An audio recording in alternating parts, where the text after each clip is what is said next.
On World Cancer Day, Meghalaya has stepped up efforts to fight cancer with a focus on prevention, early detection, and improved treatment facilities. The state government on February 4th launched a dedicated cancer prevention mission under which trained doctors and nurses will reach out to remote areas to spread awareness and carry out early screening. Speaking to EastMojo, Principal Secretary of the Health and Family Welfare Department, Sampath Kumar, said that high consumption of tobacco and betel nut, locally known as kwai, remains a major concern in the state. Hello viewers, today we are being joined by the Principal Secretary of Health Department, Meghalaya government here, Sir Sampath Kumar. Sir, on World Cancer Day, how are we looking at Meghalaya? Where are we standing right now? And moreover, you're having the second conclave. Yeah, so this conclave actually has been organized, as in fact it's advised by our Honorable Chief Minister to really bring a lot of focus on cancer care and also to bring that awareness that is required to address this problem. As in fact today in the second cancer conclave, what we have been doing is that we have launched a dedicated cancer prevention mission. It's basically a team of doctors and nurses dedicated. It's like a Meghalaya AIDS Control Society. Now we have a cancer mission now. So we have a dedicated team has been recruited and they're trained and they are positioned now. So the idea is that they would go to remote districts and places and they would start actually working on early detection and prevention. So our focus is more on prevention. And besides that, we also from the first to second, as I said, we have seen a lot of people started coming for cancer care now. So that's where our hospitals are really overflowing. Actually, that's where we have seen. So seeing that one, we need to increase the infrastructure. So now actually we have the Civil Hospital. We are going to increase it to the 200-bed hospital very soon. So that's one work that is happening. Similarly, Tura also has to be a cancer wing has to come up in Tura. So similarly in Joy also actually we will plan in future. So that's where the entire work is happening. So when we also look at the main risk here in the state of Meghalaya, the problem that we all have been looking at is the consumption of kwai or tobacco. That many people here don't believe that that could be a risk because that's a part of the culture.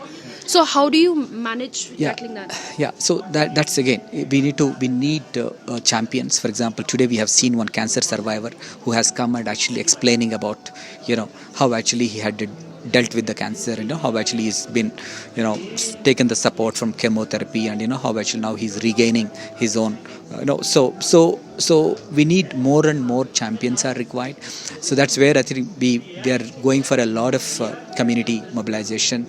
And as you it's basically cultural practice is good, but actually we should not actually overindulge in it. For example, taking one kwai or two kwai a day is different from 30, 40, 50. It's that actually causing problem because in the kwai that you have this lime that can cause like a precancerous conditions. So there are a lot of that is one, and tobacco consumption is high. That's where we need to address this issue at early age. So we are putting a lot of focus on mobilizing the students. In fact, again, schools have to take up a lot of role in terms of telling about this cancer. So that's why today we have signed up one MOE with one Grace Foundation who is working on a lot of cancer awareness and prevention strategies. So we're going to work with them. There's also main concern here is that, okay, you all are working on early detection. However, the reluctance of treatment. Yeah, that is there. But as I said, that's where we are also actually involving the traditional healers because people trust some traditional healers. So we're also engaging traditional healers so that they also actually would refer the patients to the right care at right time. Yeah. But do you think there should be some sort of protocol, but some sort of provision where any traditional healer takes it upon themselves to try to cure cancer? Maybe some sort, not imprisonment, but some sort of punishment might be there? No, I see. Traditional, because why people are going to the traditional system? Still they believe in that system. So we need to that's why we need to, include them in our health systems. That means basically that's where it's happening. For example, we have done that one in especially in saving lives of mothers and children. When we incorporated them, basically when we actually have a orientation trainings to the traditional birth attendants, what they can do, what they cannot do, when they should refer. Then they started doing it. So same is the case, even for cancer also we need to bring the similar kind of approach. We need to work with them. We need to, yeah. So last question here is that we've often noticed that in our ground reports also, whenever we interact with many of the cancer patients, and many of them have had to go outside of the state for see it like other radiology or some other treatment. What is the roadmap ahead? Are these sort of infrastructure being looked into? Or how Yeah, it is. It is. In fact, that also we have discussed today, like how many linear accelerators are required here. So we have like currently only one in Negrims. It's coming in, Civil Hospital Shillong now. So we definitely require more infrastructure. That roadmap is there, and that's where state is spending money now on this. In fact, on this particular infrastructure too. Besides this, we also have this MHIS. In fact, I have shared in today's session 45 crores has been spent in the last policy alone for cancer. Out of we spend we around 200 crores under MHIS. Out of 200 crores, 45 crores had gone to cancer care. So it's like the money is being spent. It's not that it's not being spent, but it's more. It's actually for cancer. It's actually we are spending more money, but it is not that actually. As you said, definitely we require more infrastructure. That you can see that is happening. That's why more and more people are coming to the civil hospital. Especially the cancer wing. Yeah. Meanwhile, screening and diagnostics have also improved across the state. Head of Department of Oncology Department at Civil Hospital Shillong, Dr. Anisha Mawlong, informed that Human Papillomavirus or HPV screening for women has been introduced to prevent cervical cancer. She also added that portable treatment facilities are now available at district hospitals. Joining me here is Dr. Anisha Mawlong, who is the HOD of the Oncology Department. Dr. Anisha, over the years, you have dealt with many of the cancer cases in the state. Now, when we're looking at this stage, where are we at, and how do you, can we still dub Meghalaya as the cancer capital, or how are we looking at the case now? Yes, over the years we've had so many cases, and we've had cases coming in advanced stages. People coming, when they are in the deathbed, coming to us. Right now, things have changed over the past 3 to 4 years. The activities we are doing, people walk into the cancer department for screening because they want to be screened. So that is the good thing that is coming out. Slowly, people are starting to take charge of the health now, and they're coming forward for screening. And of course, yes, I do agree, we are still the cancer capital. The cases will agree, because once screening increases, then yes, of course, we expect the cases also to increase. But awareness is coming. Maybe habits cannot be changed. It takes time. Yeah, but then at least we can detect our cases at the early stage and cure the disease. How do you manage with also the practice that most of our tribal people here tend to, first their main priority is either a traditional healer, then the doctor comes later. How do you tackle that?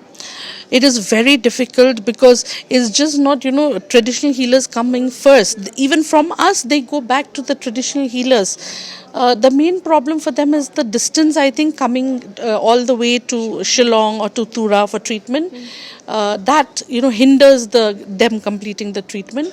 And second is the side effects of the treatment, because it's not like the other disease you get treated, you are free, right? It's a one-time treatment, whereas cancer treatment is a long treatment. People come and go, right? They have to keep coming and going, and that burden of the treatment, the pain it involves, that hinders the treatment pathway.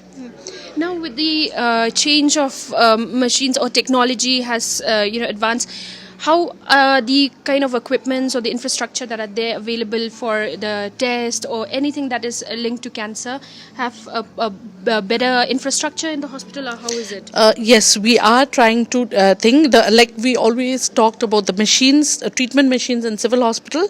We have finished installing 2 machines right now, the CT simulator and the brachytherapy machine, which will be used for localized radiotherapy. The linear accelerator is ongoing now, the installation. We hope it should be complete by April thing.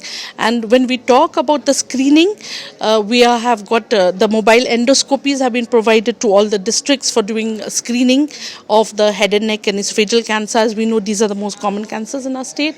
The state is also procuring these mobile colposcopes for screening for cervical cancer, so that we detect them early.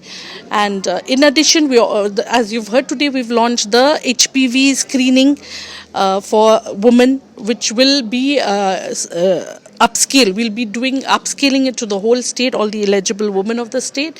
And thermal ablators, we have got thermal ablators, which are portable machines which can be used in district hospitals to treat this HPV positive woman, so and help her prevent from getting cervical cancer for these positive. So slowly the state is getting a lot of devices. We are trying to improve our diagnostics. With the coming up of the Shillong Medical College, the diagnostics have improved. We are doing biopsy in-house now. We have CT scans, MRI. So yes, we are improving. Ma'am, if you talk about the HPV test that you're going to carry out, why is it only for women? Why not enhance it? And because there's going to be a lot of stigma in this also, or how do you look at it? A woman is the most important person in the household. And you remember that our state is a matrilineal society, right? So we know that by the 95% of all cervical cancer cases are caused by the HPV infection. Now, if we can detect these infections early and treat them, a woman can be saved from getting cervical cancer, because it takes 10 years for a woman who is HPV infected to develop cervical cancer. So it's a long window period, and we can stop this, right? So, and in women, you should know that cervical cancer is the second most common cancer in women in our state. So it is very important that, by the screening, which is so simple, self-sampling can be done by the woman itself, and easy, we can save a woman's life. Is the department also looking, apart from curing cancer, the aftermath of that, the mental stress? Yes. So the VR therapy that we are offering now in the project that is ongoing, that is looking after the emotional aspect, the psychological aspect of a patient. Of course, now it's still in a project mode. We are trying it on our cancer patients, and how it can influence, the mindset of a patient, as you had discussed earlier. Patients not coming to us for treatment, preferring go to traditional healers. We are not saying they are also a very integral part of our system, but what we want our traditional healers is they should know when to refer the patient, not to hold the patient back and make him reach an advanced stage. A case like cancer should be referred to the center, right? So that is what we hope, and the VR session will be a game changer. When we finish this, let's see how it's going to affect. But so far, the preliminary results are showing very positive results. You've seen survivor Gordon was exposed to the VR, and he could tolerate the treatment very well. Never got admitted. Was a daycare patient all throughout. So it doesn't matter. The mental health also matters. With better infrastructure, increased awareness, and coordination with local communities and traditional healers, the state aims to detect cancer earlier and improve access to treatment. So that was Dr. Anisha Mawlong in conversation with EastMojo. We have witnessed over the years how cancer has been a major problem for the state government trying to tackle. As mentioned, that they are trying to work in tandem with traditional healers, as the Principal Secretary Sampath Kumar has also mentioned, and that Dr. Anisha, what has mentioned earlier is that the infrastructure has improved over the years, and they're seeing people coming forward, and the numbers are rising because more screening, more tests are being carried out. Today, here at the second World Meghalaya Cancer Conclave, this is Princess Rashir for EastMojo.com. Don't forget to like, share, and subscribe to East Mojo. For any queries, put them down in the comments section below and press on the bell icon for notifications.